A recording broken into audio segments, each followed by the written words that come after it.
Well, good morning, or actually it's afternoon, it's nearly 1:30, and I've got it focused like this at the moment because I just wanted to show off this shirt that I bought when we were in Paris. It has short sleeves, and I really like it, obviously, otherwise I wouldn't have bought it, but cheers me up.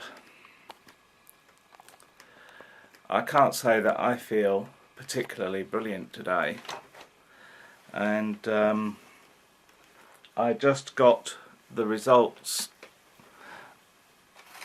back of my x-rays that I had on Friday, and lo and behold, my spine's worse. Well, I could have told them that without having to half kill me with radiation, because I had 4 sets of plates taken, I think. The cervical spine, the lumbar spine and the thoracic spine all show further degeneration, but the bit that bothers me the most is the thoracic spine.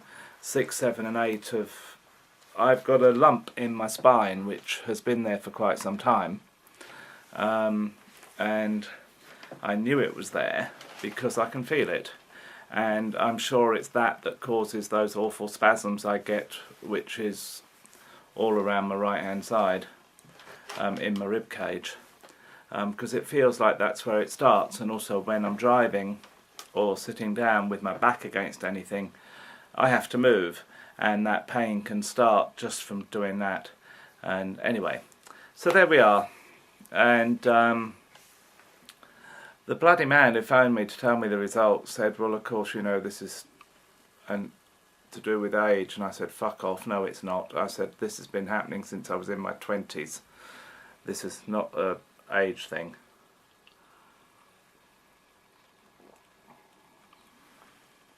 How dare he suggest I'm getting old? Anyway, I was able to book a table on Saturday night for the Plate and Porter, which is our local upmarket restaurant. It really is a good restaurant, do very good food, and English, and you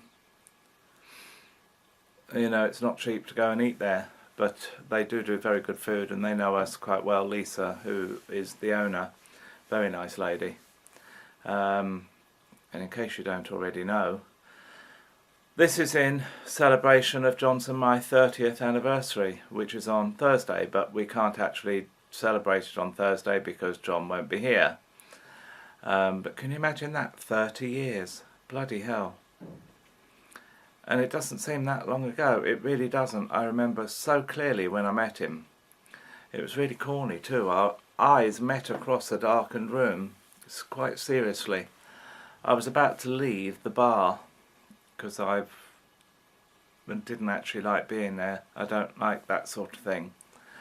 And I looked up at the doorway, which was across the other side of the room, as I always do, I don't just get up and go anywhere. I have to look and sort of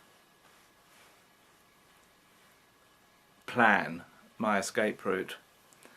Anyway, I looked up and I could see the place was crowded, and I'm thinking, how am I going to get to that? And as I looked up, John was standing in the doorway, and our eyes met. And I didn't move. I stayed put. And then the next thing I knew, he was standing next to me and buying me a drink, and the rest is history. I went home with him, and 3 days later we got up, went and got my stuff from the living room floor that I was sleeping on at a friend's house, and that was 30 years ago. Who says love at first sight doesn't work? It does. We've been through hell and back together. We've had all sorts of difficulties, mainly I might add because of me, because unbeknownst to him I was really fucked up when we met, completely so. To be more kind, I was just a very damaged person. But he soon figured that out, and has been nothing but very supportive and kind and patient. He's had to be. Never has he walked out, no matter how difficult things have got. And I mean, since we've been together, I've been arrested, I've been locked up, all because of basically flashbacks. The time I was arrested, I was having a severe flashback, and the bloody twats didn't realise that was what was going on with me. I don't mean the police, I mean the medical people at the local doctor's surgery, who, as far as they were concerned, I was just causing trouble, and was probably a junkie. Put everything down to that, and it had nothing to do with it. I was not in my right mind. And anyway, so I got arrested, and he dealt with that. And it was then that he realised that my family were the cause of all this. And John has never been one to give me any advice or to tell me what to do or give me his opinion. He's never tried to control me in any way.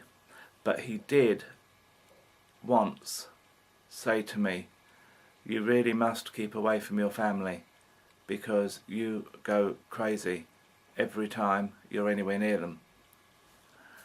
And this was, I'd woken up from a particularly awful night terror, having seen my parents that day.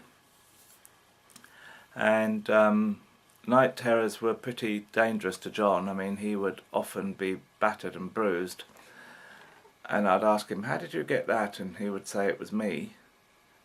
And well, I was very confused, and I used to think he was trying to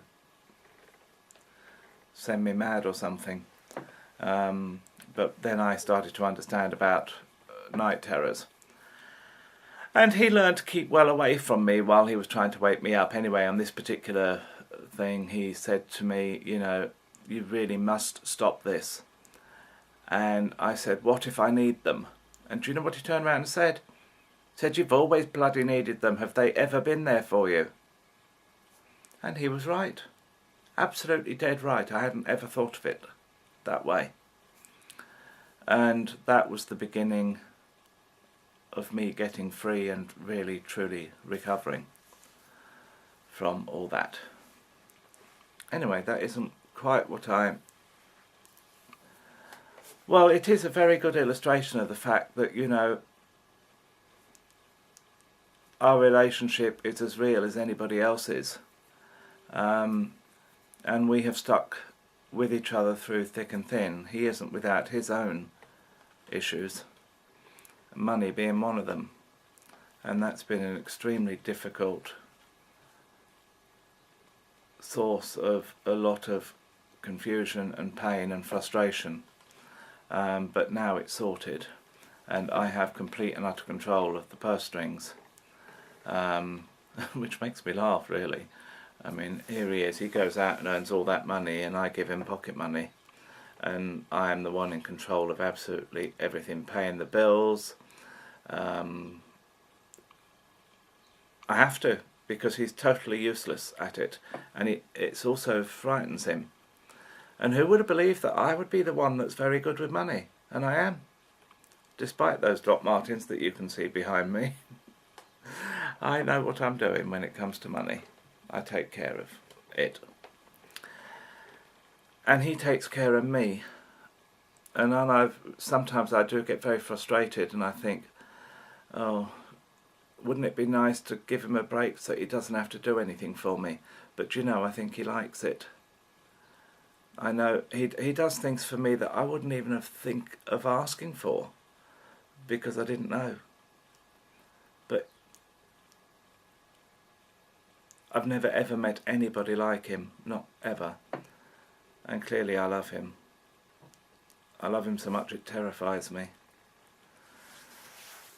I think we both want to go like Thelma and Louise.